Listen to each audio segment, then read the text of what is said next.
සමහරු කියනවනේ කියන විදිහටම කියන්න. තොපිට හොඳක් වෙන්න. තොපිට නම් හොඳක් වෙන්නේ නැහැ. හොඳක් වෙන්න එපා. අපි හිතමුකෝ දැන් යනකොට කීවොත් එහෙම ඔඩ කොටියම කාපන් කියලා කියනවා. තවත් කියනවා එතන කියන්න හොඳ නැති එකක්. අපි නොකියමු. දවසක් කොල්ල බලහත්කාරයෙන් ගෙදරින් ඔහොම කියලා යනකොට ඇත්තටම පාරේ කොටියෙක් හිටියා. කොල්ලට මතක් වුණේ මොකද්ද? අම්මා කියපු එක. අම්මා කියපු එක. කොල්ලා කියනවා අම්මා කිව්වට කොටිය හිටියා. දැන් මට වෙන්න ඕන අම්මගේ හිතේ තිබ්බ එක. අම්මගේ හිතේ තියනවද කොල්ලා කොටිය කාපන් කියලා? කවදාවත් නෑ. අම්මාගේ ආවේගය පිට කරනවා විතරයි. සිතුවිලි හරි වැදගත්. මනෝ පුබ්බංගමා ධම්මානේ මොකද්ද බුදුහාමුදුරු ගන්නන්නේ? හැම එකකටම මූලික වෙන්න ඕන මොකද්ද? සිත. සිත. මනස පූර්ව වෙලා මනස මූලික වෙලා අර කියන්නේ භාසතිවා කරෝතිවා යමක් කියයි නම් හෝ කරයි නම් එහි ප්‍රතිඵල ඒකේ දිගපළල තියෙන හොඳ නරක තමයි පව පින තීරණය වෙන්නේ. අර කියනවනේ මහණෙනි සිතුවිල්ලමයි චේතනාහම් භික්කවේ කම්මදාවිනේ. සරලයි. හරි සරලයි. මොකක්ද ඕකට ඔයිට වඩා කියන්න තියෙන්නේ? මිනිස්සුන්ගේ සිතුවිලි වලින් තමයි කරන ක්‍රියාව සුදුද කළුද කියලා තීරණය කරන්න පුළුවන් වෙන්නේ. දැන් ඔය අභේරාජ කුමාර සූත්‍රේ තියෙනවා පින්නතුනි අභේරාජ කුමාරයා මම බොහොම කෙටියෙන් මේක කියන්න. පොඩි එකා ළඟ තියාගෙන ඉන්නවා බුදුහාමුදුරු ආසනයේ වැඩ ඉන්නවා. බුදුහාමුදුරු අභේරාජ කුමාරයා කතා කර කර ඉන්නකොට අභේරාජ කුමාරයාගේ ඔඩෙක්කේ පොඩි එකා අටේ හිර වෙලා කැබිලිති කටුවක්. බුදුහාමුදුරු අභේරාජ කුමාරයා අහපු ප්‍රශ්නයකට අහනවා. අභේරාජ පොඩි එකාගේ කටේ කැබිලිති කට්ටක් හිර වෙලා තිබ්බොත් මොකද කරන්නේ? බුදුහාමුදුරු නැදලා දානවා. බුදුහාමුදුරු අහනවා අභේරාජ රිදෙන්නේ නැද්ද පොඩි එකාට? රිදෙනවා.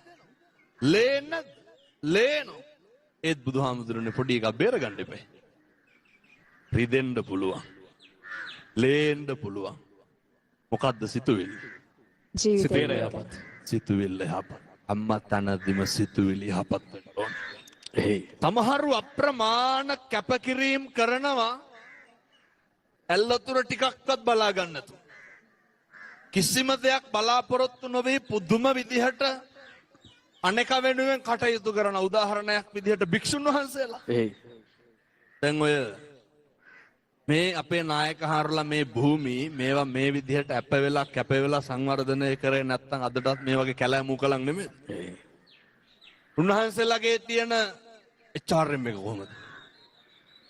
ඒ තියෙන කළමනාකරණය කළ යුතු දේ නිසි පරිදි කිරීමේ හැකියාව ඒක පුද්ගලිකත්වයට යෙදෙවුවා නම් හොඳ කම්පැනි එක අයිතිකාරයෙක් නේ. CEO කෙනෙක් වගේ වෙන්න පුළුවන්. වෙන්න පුළුවන්. හොඳ ඕන කෙනෙක් වෙන්න පුළුවන්. හැබැයි මේ කරන්නේ මොකක් වෙනුවෙන්ද? ශාසනය වෙනුවෙන්. සමහර මිනිස්සු කියනවා මේ පන්සල් හදනවා ඉවරයක් නෑ කියලා. අපිට නිතර ඇහිලා තියෙනවා. ඇත්තටම මොනවාද හදන්නේ? හාමුදුරුවන්ගේ ගෙදරද හදන්නේ පන්සලද හදන්නේ? පන්සල. පන්සල් හදනවා කියලා කියන්නේ ශාසනය නඩත්තු වෙනවා. ශාසනය නඩත්තු වෙනවා කියන්නේ භික්ෂුන් වහන්සේලා ඉන්න භික්ෂුන් වහන්සේලාට ඉන්න පන්සල් තියෙන්න ඕනේ. ඉන්න ප්‍රත්‍යපහසුකම් ටික තියෙන්න ඕනේ. ඒ තුලින් මතින් තමයි මේ ශාසනය ගොඩ නැගීගෙන යන්නේ. ඒ නිසා හැම තැනකදීම මතක තියාගන්න හිතේ තියෙන සිතුවිල්ල හරි වැදගත් මොකේද? අපේ අරමුණට යන්න. ඔන්ලයින් ඕඩර් කරන ඒවා, ඔන්ලයින් කරන ඒවා, ඔන්ලයින් කරන පස්පව් පව්වල නෑ මේ ඔන්ලයින් කරනවද ෆිසිකල් කරනවද කියලා එකක් තියෙනවා. එහෙම එකක් නැහැ. කෝල් එකක් අරගෙන හොඳට කුණුහරුපෙන් බැනගෙන ගියොත් පින්ද පවුද ඔන්ලයින් කියලා. ඔව්.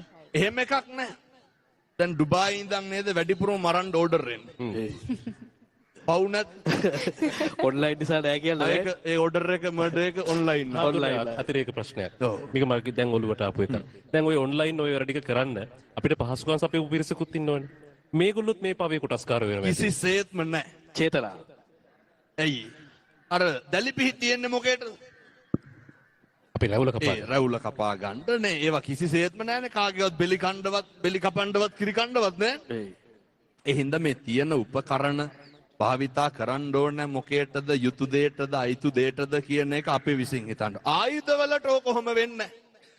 ආයුධ හදන එක අකුසල්. මොකටද ආයුධ හදන්නේ? තව ජීවියක් නැසන්.